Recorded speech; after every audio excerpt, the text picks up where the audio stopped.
All right, welcome everyone.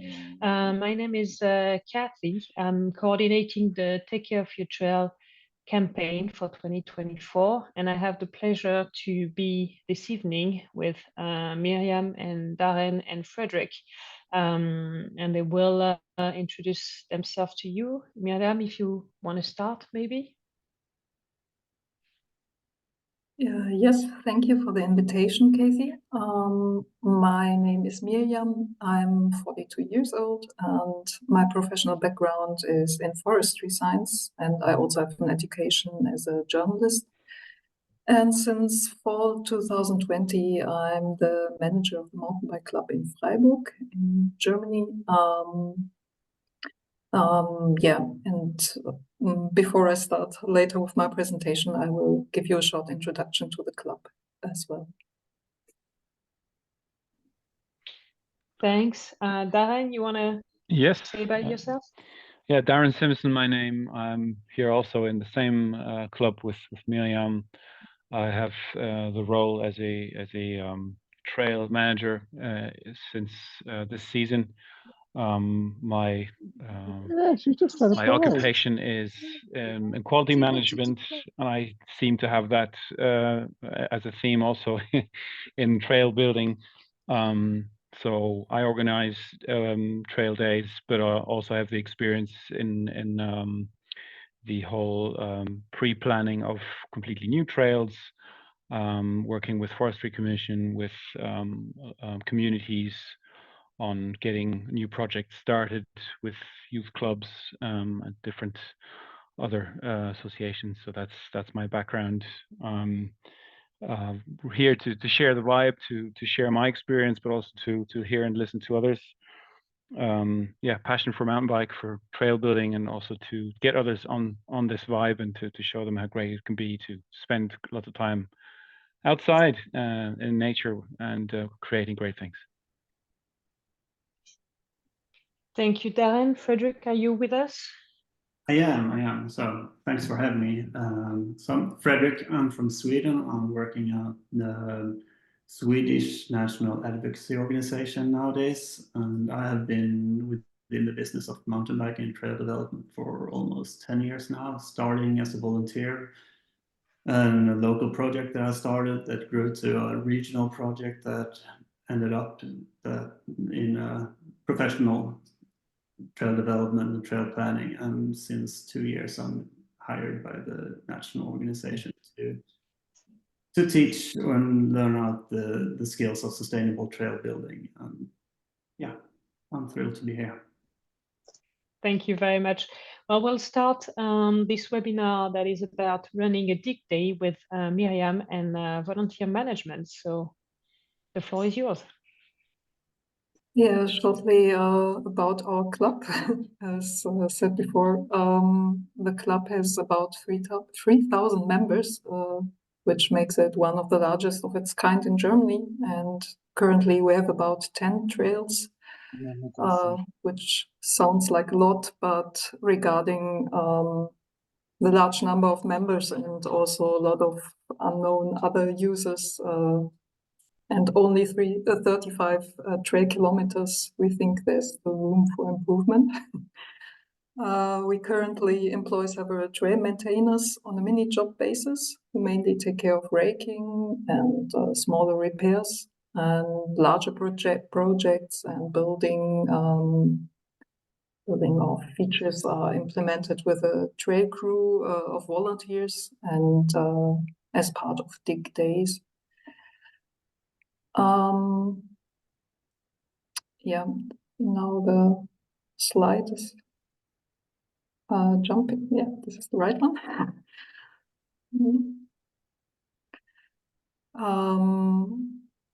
Could you show the information slide again? This one. Okay, I'll just talk about the agenda, because in advance of our trail days, we inform and invite our members, ideally about 3 to 4 weeks in advance, which is not always possible, but yes, that's the plan. And this happens on all of our channels, such as social media, via email, and in a WhatsApp group. And when we invite our members, we point out that everyone can take part, regardless if they're experienced or not in trail building or trail maintenance. And we provide information on the time and the location where we meet and what to bring and wear, such, for example, as weatherproof clothing, solid shoes, and gloves. And normally we provide drinks and snacks. In order to plan better, we also work with the registration system so that we have a number of the people taking part. Yeah. Can I ask you which registration system do you use so you know who is taking part of the day? Yeah, we have one which is on our homepage, so people can register via our homepage, and yes, with their names and email address. And they can also add if they bring their own tools. Yes. So maybe I can add to that. So it's embedded in the website. Basically, it's not a separate provider, and every club member of the 3,000 around get an email. So have an email. You can click on the "I want to take place" link on the email, and then you forward to the site where you type in your name. And also via social media, we share the link.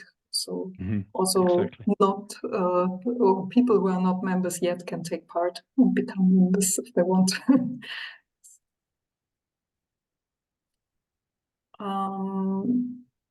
Yeah, and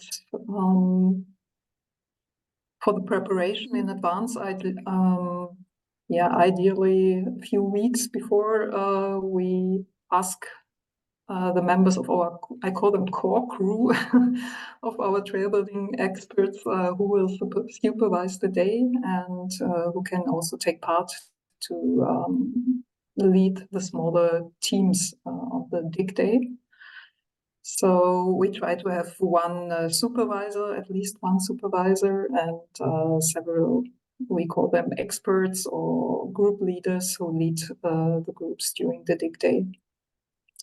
And if necessary, we also have to look for a driver to bring our trailer with the tools to the trail. And our crew checks in advance if we have a sufficient amount of functional tools and if there are barrier signals, barrier tape, first aid kits, and so on in the trailer. And a few days before, we also organize the drinks and snacks for the day. Usually we prepare things such as sandwiches or pretzels during the day, and organize drinks depending on the number of the participants. And the evening before or the morning of the dig day, we communicate if the trail is closed, if there are partial closures, and we communicate it via our homepage and social media again. This slide does not match my presentation, but now I would switch to the implementation. Yeah, we're gonna change the slide, sorry, for implementation. That's the next one, I think. This is not Freiburg, unfortunately, but anyway, thanks. Shows good day out in the woods. On the day itself, the leaders or the supervisor, they divide the participants into groups. So we try to have these, or one group leader and 6 participants, but it's just a rule of thumb. And it's not always possible because sometimes people come later or leave earlier, or we have a different task which requires different numbers of people. So it's just a rule of thumb. And the trail crew our experts distribute the tools. So we work mainly with rakes and shovels and a mattock. And if children are involved, then we try to, or they should get the lighter tools. And we also have a children's rake for the very little ones. We could maybe buy some more if there are more children taking part. So that everyone can be involved somehow. And newcomers also should preferably work with rakes and shovels and not maybe not the mattock. And yeah, in advance on the day, the schedule for the day should be communicated, which includes the time and place for break. So our plan is that everyone comes together at lunchtime and we have a break together. And I will come back later to the breaks because we think it's very important to plan them consciously. About the work itself, Darren will talk about that point later, but I'd like to add, as I said, that the day should not end too late or people should not walk tired. So we should plan the breaks and we should stop before people are too tired so that they are motivated to take part again and do not work tired and provoke accidents maybe. And we usually get together in the end with a little barbecue or pizza and have like a nice ending of the day with everyone involved. Follow up, if possible, it should be reported on social media on what we are doing during the day, and this is something which we want to improve in future. And so far afterwards we share pictures and try to say thanks to everyone who's involved and show that we had a good day out there. Yes. Yeah, for the follow-up, I'd like to add something for the Take Care of Your Trail campaign. We're gonna have a link where you could share your pictures, your story. It's first of all, the link is also to register your event, but also to share the stock after. It may seem not important at the time because the bigger part of your dig day is to maintain your trail and is to do that. But if there is no pictures, no storytelling behind it, it's unfortunately sometimes almost like you haven't done anything. It's we never insist enough on how important it is to advertise the work that you do. So we will relay as much info as we can. So please do not hesitate to share with us on the Take Care of Your Trail website as much information in your event as you can, your photos, your after, your before, everything that you think is relevant, because if you share those kind of things, they're more visible, and it's also a good way to highlight the work of volunteers.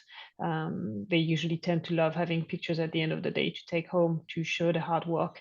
So don't hesitate to take photos. Just make sure you have the authorization for that as well, obviously, but don't hesitate to do it. Most people really enjoy seeing them doing hard works.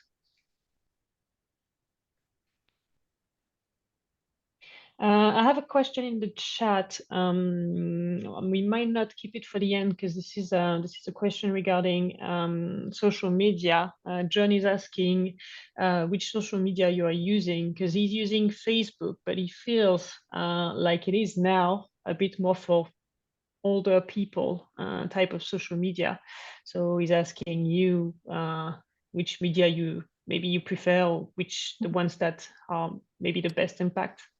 Yeah, so that one that Paul from our club also already answered in the chat, but yeah, we use mainly Instagram, and that's the main social media channel we use. We could think about others, but so far it's mainly Instagram and a little bit of Facebook.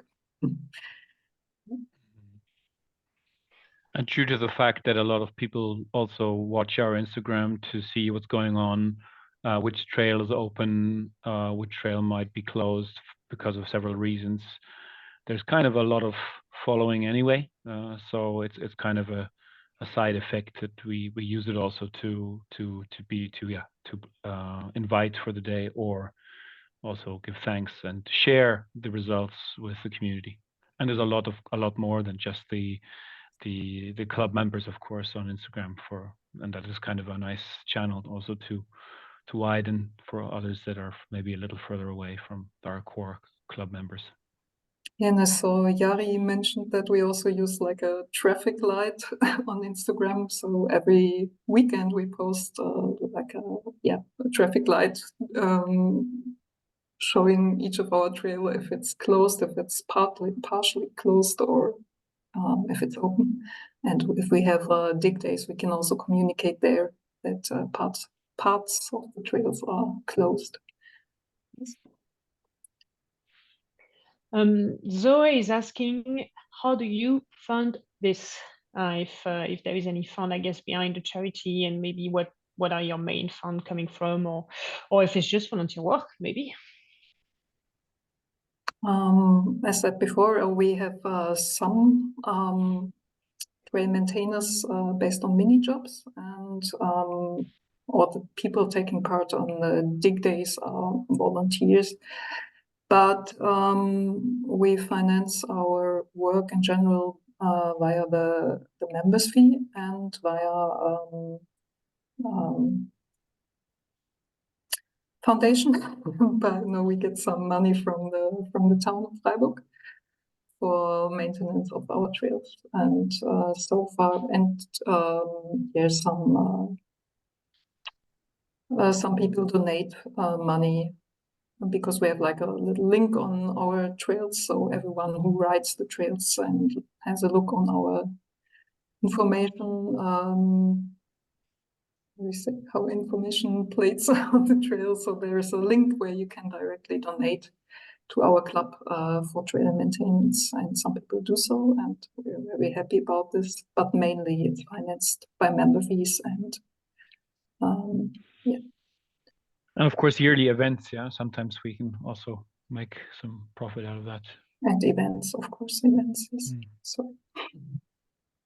All right. And of course, we would wish to gather more funds from people that come from far away. We do have a lot of visitors because, as usual, these spots are kind of tourist spots that are also known for good mountain biking, and then you get a lot of people coming from hundreds of kilometers away. And of course, we were still looking for even better ways to also involve them in our piece of the work and the funds that, or the costs we need to spend, but we're doing our best, and I think maybe there's other ways also to involve foreigners in taking a share. I know some spots have a good approach at that, but yeah, we want to prove there if possible. Sorry, All Kathy. right. Keep the questions coming in the chat. We're gonna go to group dynamics. I don't know if it's you, Darren, who's gonna talk about this. Thank you.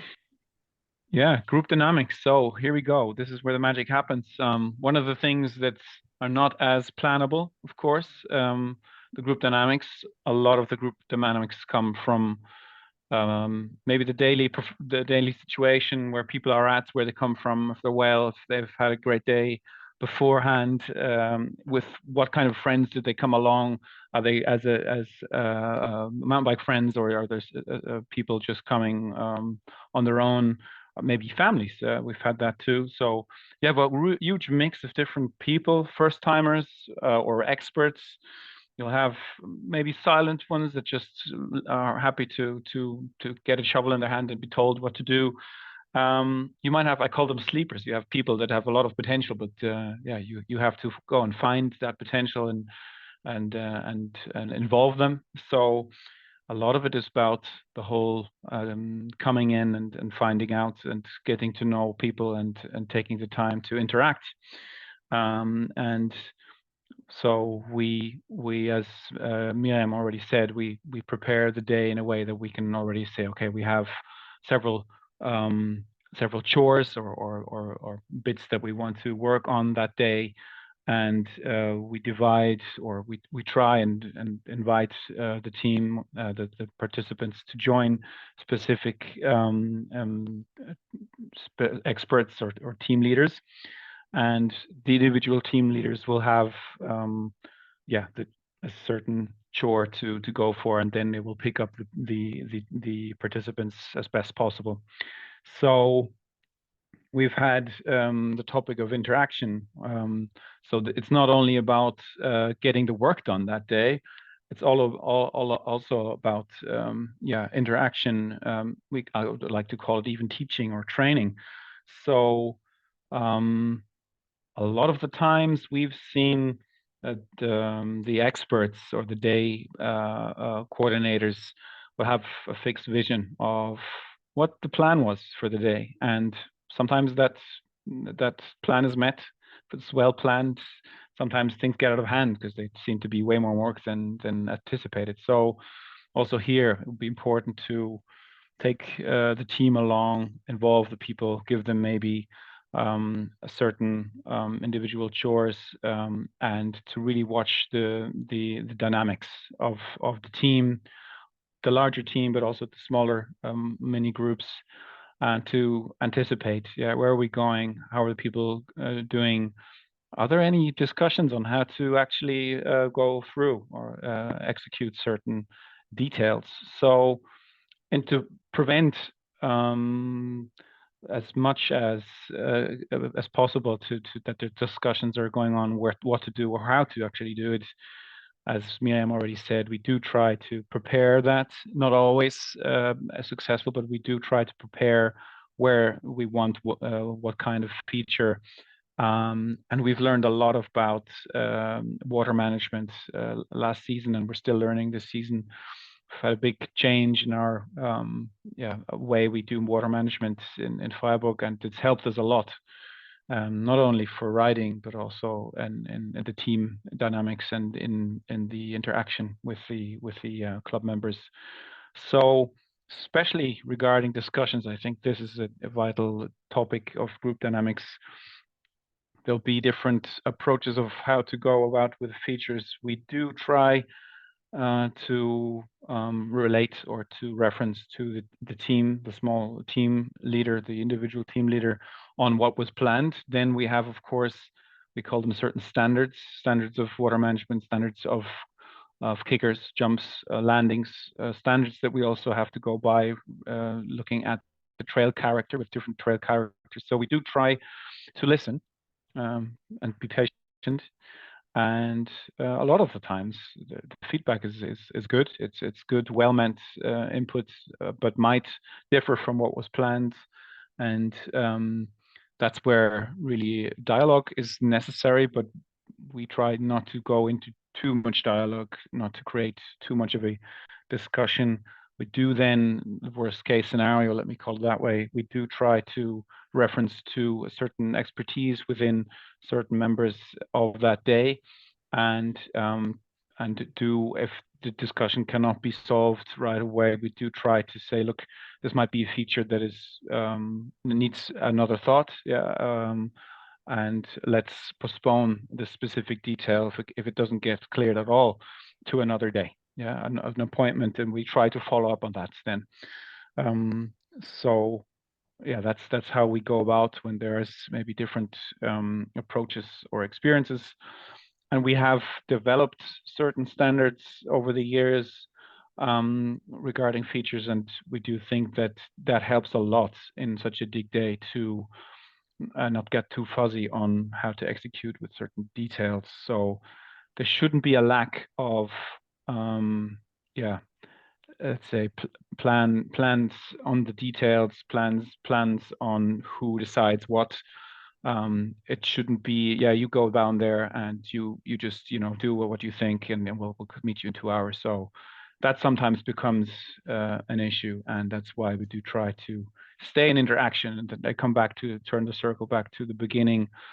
The day planning or the actual moderator and team leader of the whole dig day, usually he's an expert and usually has a lot of experience, and usually he loves building trails. At the same time, his role is moderating and making sure the time is held, the chores don't get too out of hand, tools are okay and in order, people are fine, having good interaction, and where there's maybe the chores are finished, where does it the next team, where might they need to be positioned for the next job. And what we find is kind of a complex sometimes to really get not too much involved in the actual execution of that detail, leave it to maybe one of the team leaders or experts in the teams in order to keep focused on the general scope and organization of the day.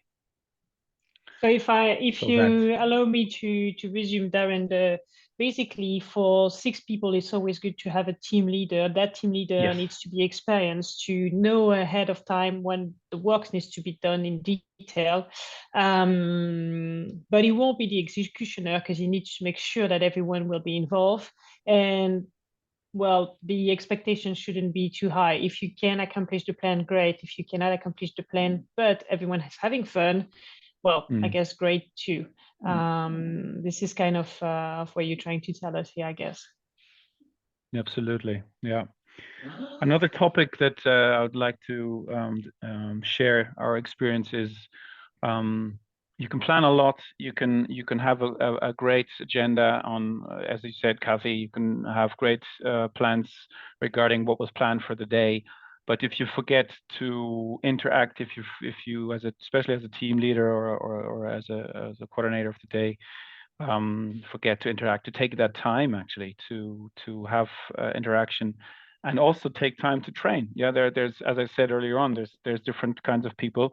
There might be newbies, but they might be totally motivated to learn a lot, not just rake 100 meters of stones, but also actually to learn, how's this berm built? Why do we build it the way we build it? And if you can use that moment to, friendly, find people that are inclined to learn more, then it's not just about getting the job done, but also about sharing how we go about with building certain elements. Why does the water run this way? How fast does it run? Why does it run faster when the channel is small and deep? And why is it better to change maybe something that has already been started the last hour or half an hour? Say there's another element here that you maybe have to consider, and to take a step or two away from the actual action and focus feature, and discuss with the team the actual status or the result, and oftentimes, of course, the result is great, and take the time to be grateful. Yeah. So that's also the whole topic about sharing and training others, because yeah, we all started that way, didn't we? We were happy for others to show us something, and for others to take the time and not just quickly tell us what to do and leave again. Well, thank you for that. Yes. I guess we're gonna go over the safety protocols, but I guess a bit quickly, because then we have to talk about tools, and I know the safety protocols will be part of that talk as well. So I don't know, Mirjam or Darren? Yeah, Mirjam. I will keep it short. And to be honest, reflecting on this topic, we made us think about what we can improve. So yeah, on the one hand, we'd like to prevent risks by allocate tools according to age and experience, and give a good supervision of the participants with little experience. And as I said, I think it's very important to consciously plan breaks and avoid working tired. In case of emergency, or for the case that something happens, we hand out first aid kits now to each expert or group leader, and we will have one in the trailer. We have the trailer on site. And it should be clear what to do in an emergency case and which number to dial. So in Freiburg,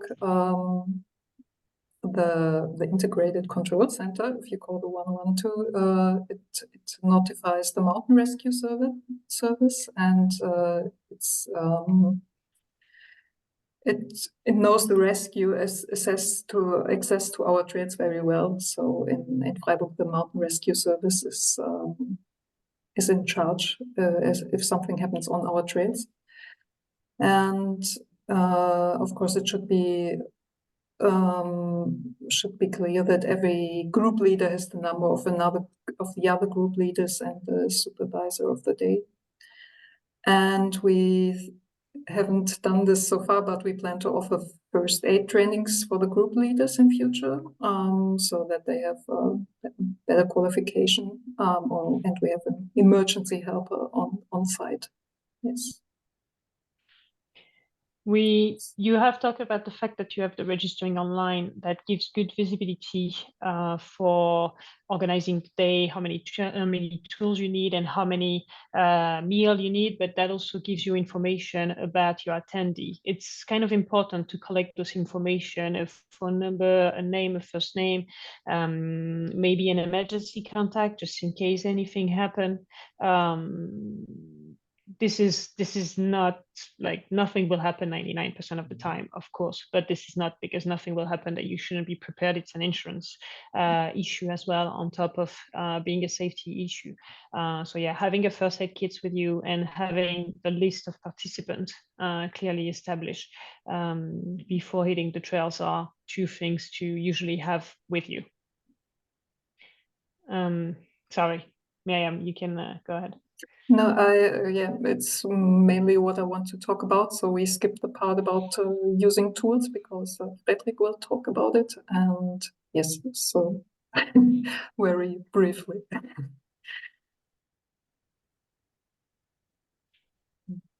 Or is there something you would like to add, Darren? No, thanks. That's nothing from my side.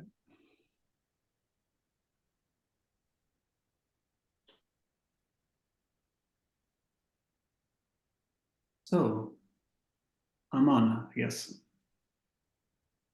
So cool. Once again, thanks for having me. And I'm going to talk a little bit about the tools and safety. And as Mirjam and Darren already said, we hopefully have gathered a large group of volunteers that are super motivated to bend their backs and go out digging and raking on the trails. And these groups might be experienced trail builders that will bring like their tools, how they know which they know how to use, and we may have like beginners that are bringing tools that we're not maybe used to see out on these dig days. And I think it's super important that we gather this group. We can go to the next slide.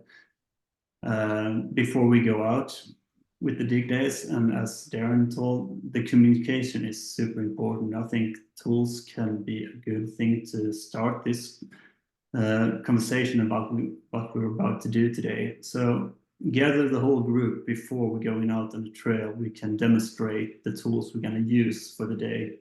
And by doing so, we can also introduce what tasks we have planned for the day and how we're planning to do those tasks and how we're going to use the different tools for those tasks.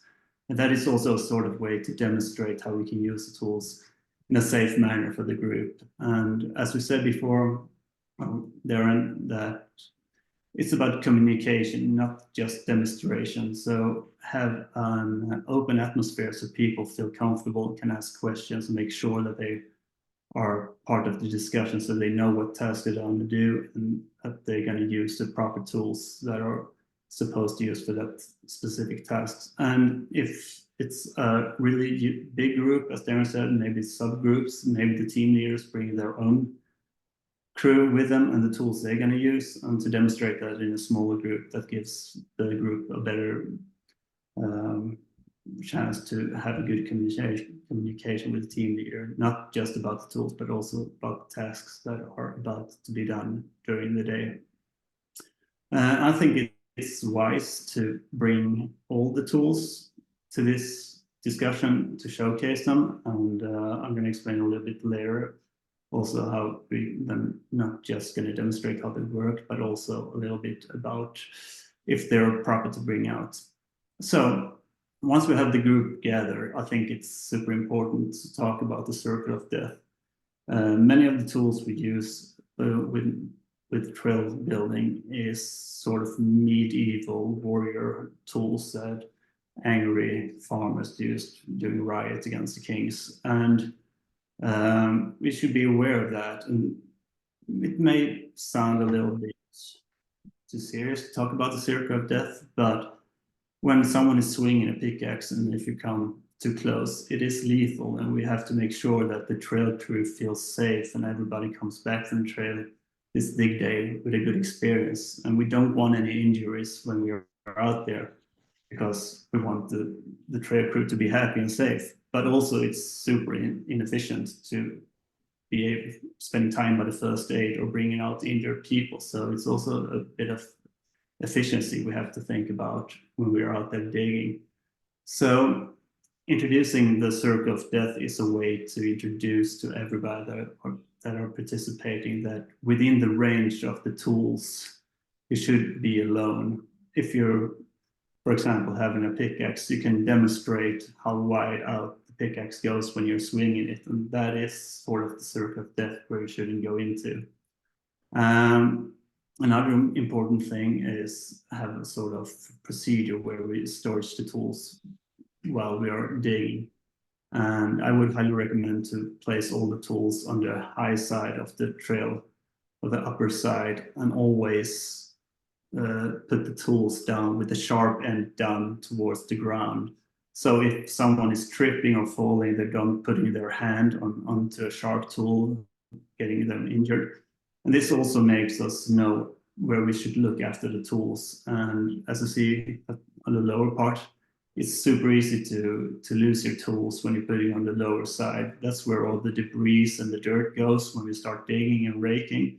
And therefore it's easy that we get lost of the tools. And that's also not only safety, but it's also a way of being a bit more efficient. And that gives us more time to have fun and have a little chat when we're out there digging. You know, the next slide. Because there are going to be several circles of death around the trail, and we have to move along the trail when we're working, and we have to introduce everybody to a safe way to do that. And one easy way is just that we can't never assume that someone's seeing us when we're standing there with a tool. So therefore, if you need to pass through the trail, make sure that you get in contact with the person in front of you that are swinging the tool, and make sure that you have eye contact with that person, and that the person lower its tools, so it really shows that it's okay to go through. You could also talk with the group before that we don't walk along the trail, that we go through in a wider circle around where we're working, and then preferably on the high side of the trail, because underneath there might come small rocks or logs or stuff falling down, and it's also a safety thing. So it's better to have people walking on the upper side of where we are working. Cool. Next slide. So when we have the group around us, it's also a good thing to look after the tools that we're going to use. Are they in the right condition to bring out on the trail for the dig day? As you can see on the right side of the picture, we could look after, so we don't want any cracks or like wear on the tools. It can be like knitters that are worn out, and cracks on the shaft. Often it's in the shaft where we can find the damages, and that is all quite often, almost always, because we haven't used the tools before in the right manner. Most tools we bring out are pretty solid tools, but that is the tool head is pretty solid, but the shafts aren't always as solid. And when we use the tools in the wrong way, that tends to crack. And if that happens, then if it snaps when we're working, that can mean you're throwing a quite heavy piece of tool head away, and you don't know the consequences of that. So therefore, it's super important to to look after the tools before we're bringing them out. And if you find any tools with damages, put them aside, don't bring them out on the trail. And then you can look after them so they're in a better shape before bringing them to the next dig day. If I may, Fredric, so if your tool breaks, if your handle break, there is usually two main reasons for that. The first one is this is not the right tool for the job you're trying to accomplish. The second one, this is the right tool, but this is not sharp enough. It's usually those two conditions. So you should really, if it happens to you too much, because it did happen to me at some point too much, so now I know why. Ask yourself those two questions: was I using the right tool, or was it sharp enough? And maintain the sharpness of your tool, so you don't have this kind of break that are dangerous, because you can have things fly around and stuff when it's heavy. And if you don't have the right tool, please just change tools, because it will make your life way easier after that. Yeah, for sure. And I think the most common mistake is that we think we're having solid tools, and then we start using it as a leverage when we want to pull off a big rock or a big stump or something. And even though the solid trail of the tool heads are solid, the shaft likely isn't. And we need to use rock bars, and that is also a part of the demonstration. Use the tools for the right purpose, and then you will have a better dig day that is going to be efficient. And as we were talking about sharp tools, they have to be sharp, but they shouldn't be razor sharp. And that's also like bring some files with you, but don't do them too sharp, because if they're too sharp, they're more fragile and tend to get worn faster. So a little bit of a round edge on the tool, even though they're sharp, is a good thing. And as we talked about, or Darren or Mirjam told, people are showing up. It might be someone that is super interested in tool maintenance. So having some metal files with you, maybe there's a guy that's going to be super happy about doing the maintenance of the tools, which is an asset that is as good as anyone on a dig day. Yeah, sure. And also small things like on the shafts, if there are like any risks that you can get a splinter in your hand, that is like, it's annoying and it's going to affect the way you work. And if you're unlucky, it's going to be a bigger splinter, and maybe you're not going to be able to finish the work for the day. So that's also those small things on the tools. Look after them and make sure that the shaft is smooth, so you don't get this small splinters in your hands. Yeah, cool. So we can go to the next slide. Next. This one, yeah. And also doing like a small assessment of the danger of the tools that we are bringing in and the different work tasks that we are doing. And for a dig day, I would say it's appropriate to say that we're focusing on hand build or rake and ride tasks. With this said, is that this assessment that I'm showing here is not for like machine build stuff, because that's not appropriate for a take care of a trail campaign. And I would say like in the tools we're using for design and shaping aren't that dangerous. You might start swinging your rake while shaping. I don't know why you should do it, but you might do it. Otherwise, that is sort of good tasks where you can feel safe about people with the tools. As with digging, moving, and compacting, it's fairly safe if you follow the protocol, keeping out of the circle of death. Cutting, there are some tools that can be nasty. It's easy to get a cut from knives and saws, but we can live with that. It is tempting probably for some people to bring power tools, which I would advise on a trade on this campaign.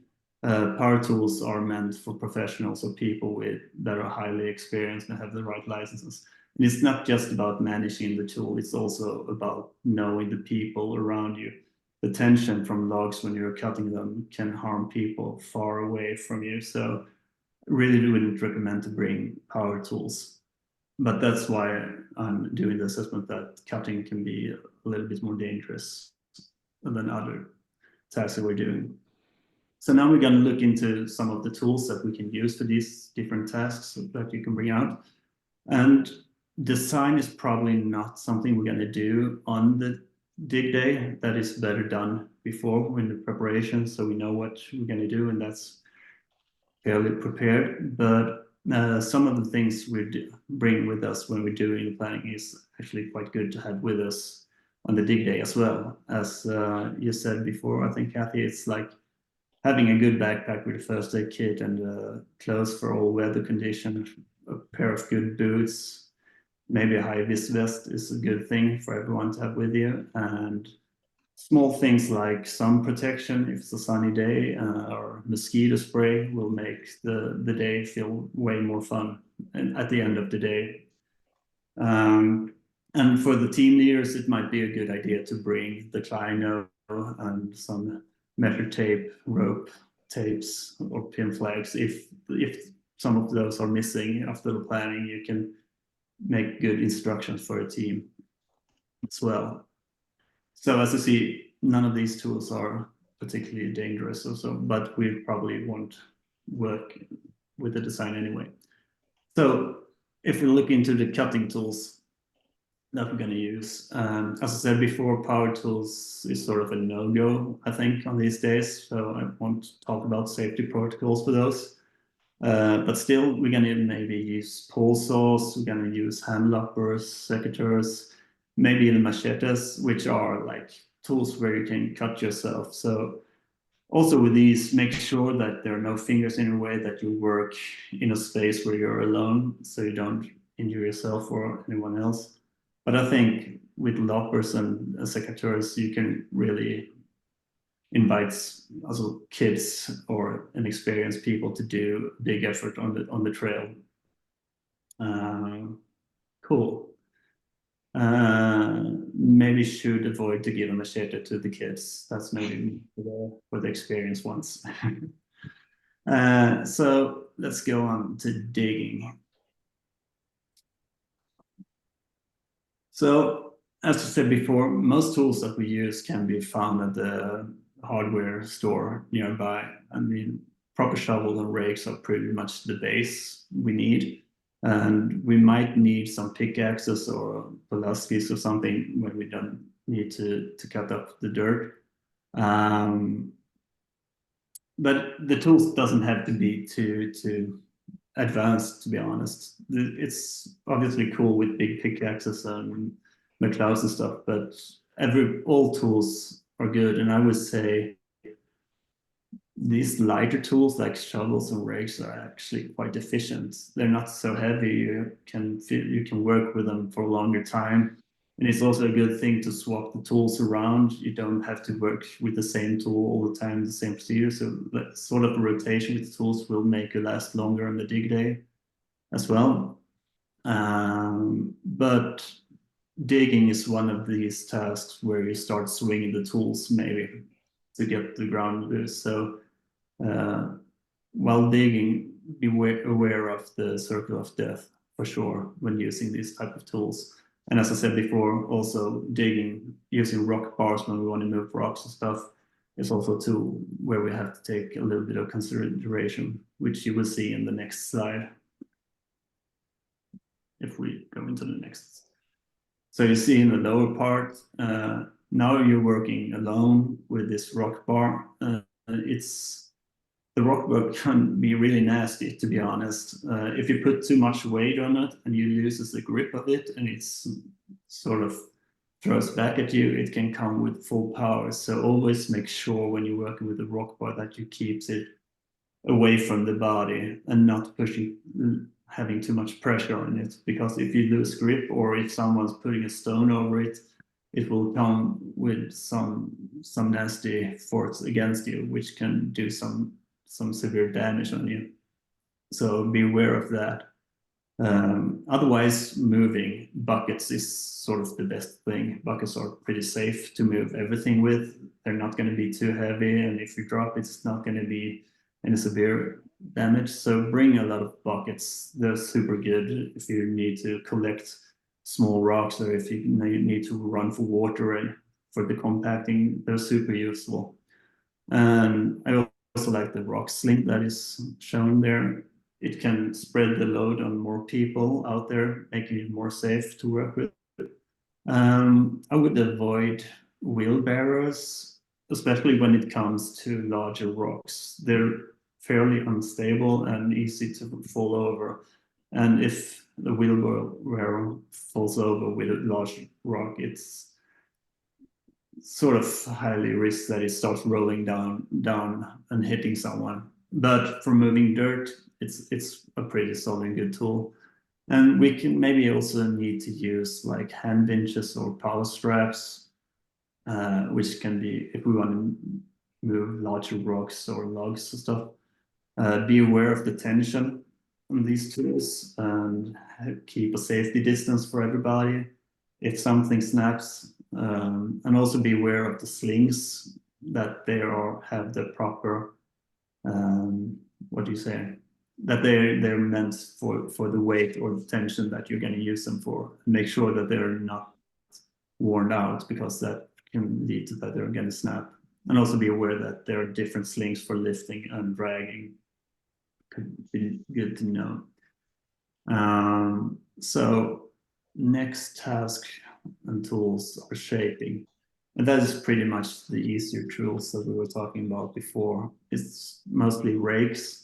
On this picture, you also see a cultivator that is super useful with digging. Not as heavy, but it's fairly easy to use, and everybody can use it and do some proper work while digging as well. And of course, shovels.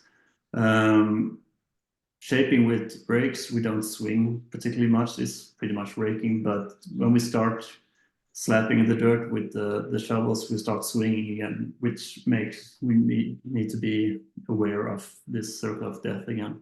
And we might also want to shape sharp edges of stone, and to be aware that we need eye protection, and people nearby should be aware of that as well, so they're not getting hit for small rocks when we're smashing them.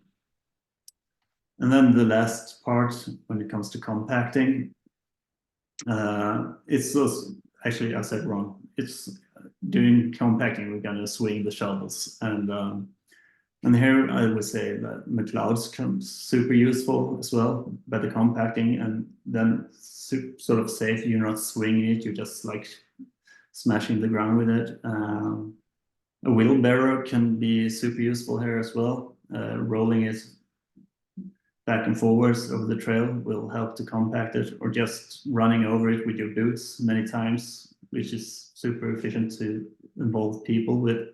And a small water can also make a big difference, having some water on the trail surface when we're going to compact it. And as you see in the picture, there's like this McLeod, there are plenty of these advanced trail building tools. And I would say there's some pros and cons with those. The pros are, I think they're quite versatile tools to work with. Especially when we're doing like these maintenance days, you can walk along the trail with one tool and do quite a lot of different tasks. But if you're doing more of a dig day where you're more working or building a piece of trail, I think they might be too heavy and you're getting tired pretty quickly. Therefore, I prefer lighter tools where I can switch them, and therefore I make it easier and last longer for the day. Yeah, and then we can go to the last slide. And that is, we have seen this slide before with the trail corridor. And I think it's tempting when you're doing a volunteer day to invite people to do these easy tasks, clearing this trail corridor. And by doing so, it might be tempting to give them some sort of power tools. And as I said before, I wouldn't advise anyone to do this on volunteer days, because power tools, you need to be aware of the safety protocols in another manner than you do with the hand tools. You need some safety equipment, and you need to think about how to bring out fuel or batteries or stuff. And another perspective of that is on a dig day when we're out with our friends, these tools are noisy. It's far better experience if you're just working with the hand tools. Gives you more space to have a good chat with each other. But if you're just a tight trail crew, experienced trail crew, and you're gathering, it can also be a really efficient way to go out there and make a lot of these trail corridor cleaning in a good way. But on these dig days, I wouldn't advise anyone to bring the power tools. That's my slides. Well, thank you. Thank you, Fredric, about this very extensive use of tool. There is something very interesting between group dynamics and tools as well. Darren was talking about teaching, showing, training. It's very important to manage expectation, but also to manage excitement. You will have different type of groups of individuals. For example, if you take teenagers, they will be very excited to use a pickaxe and to show if they're strong. And but most teenagers actually never use a pickaxe before. So you will need to demonstrate to make sure that this is safe. And then, yes, let the energy go, because they will achieve a lot of work with it for sure, because they will be very excited about doing it.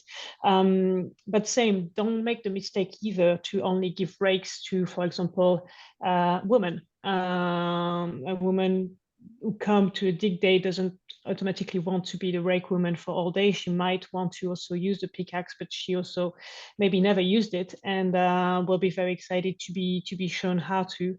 Or maybe she actually does know how to use a pickaxe and don't make the assessment that she won't be able to. So it's really about, like Darren said, communication and discussion with people, what they want to do, if they want to try stuff, and create this environment where everyone can try everything, except for power tool, as we said, and learn from it, and then decide if they want to do that task or another one. There is also a thing with tools. Some have bigger handles or smaller handles. Mirjam talked about that, about tools for kids. It's sometimes very interesting to have different size handles for, yeah, and different weight. You talk, Fredric, about some tools being very heavy and some tools being lighter. If after 30 minutes of work, you get very, very tired of working because the tool is just very heavy, it might be sometimes better to work with something, something smaller or something lighter, and make the work last longer and not end up with tremendous amount of pain in your arm after only 30 minutes, I guess. We had the question, sorry, I'm trying to find it back. I'm so sorry. Oh yeah, Will was asking if you have any other ways to reach out for those who don't use social media.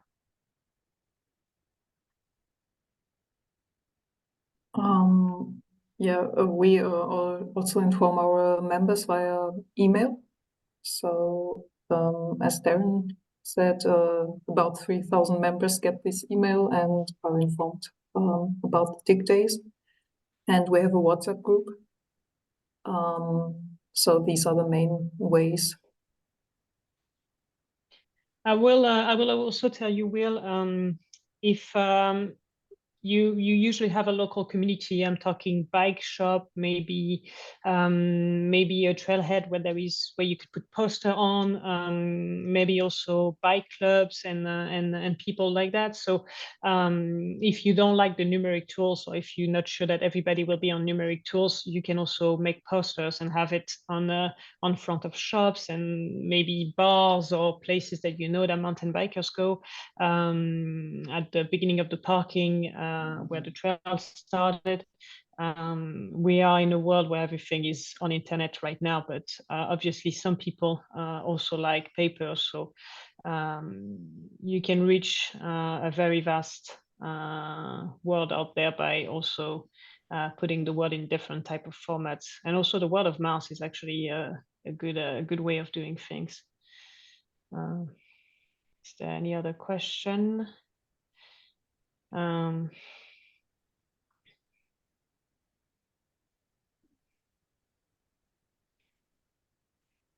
Mark, do you see any other question, or do you like to address anything more?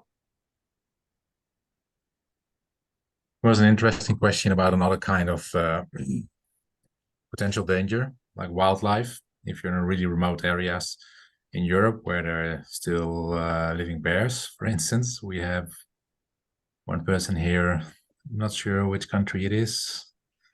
Let's see. Vieran, working in an area where there are bears. I'm not 100% sure how many people will encounter bears on a regular maintenance event, but it is possible, of course. In Eastern Europe, there are bears. The Pyrenees are bears. Even in Trentino, there are bears nowadays. But I'm not sure if anybody else in this group experienced this so far, and there's some good tips to scare them off.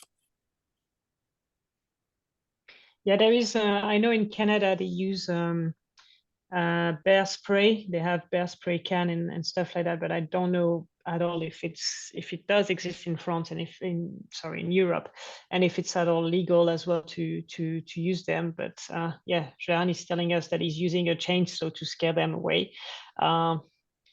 Please, if you can make a video next time, I think we would love to see that actually.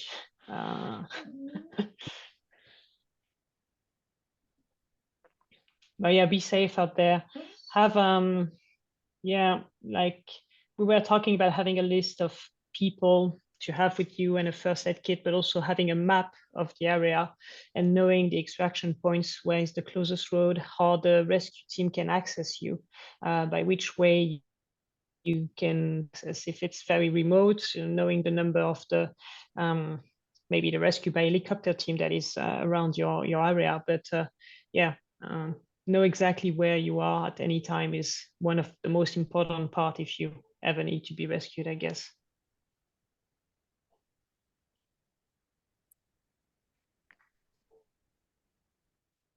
All right, well, is there anything else you'd like to add, Fredric, Darren, and Mirjam? Thanks. Not right now. Enjoy and have fun and be safe. Absolutely. Well, thank you all for participating for the third webinar. The last one will be a panel. We'll have shared experience with previous Take Care of Your Trail winners and volunteers for Dig Days, as well as probably one of the main sponsors. So there will be a very interesting share of experience and return on experience. It will be end of April, so just before the start of the campaign. You can already register your Dig Day online. We'll send you the link in the follow-up email. And you can also already share your crew and dig and pictures and your story as much as you want, so we can relay them on social media. Have a nice evening, everyone.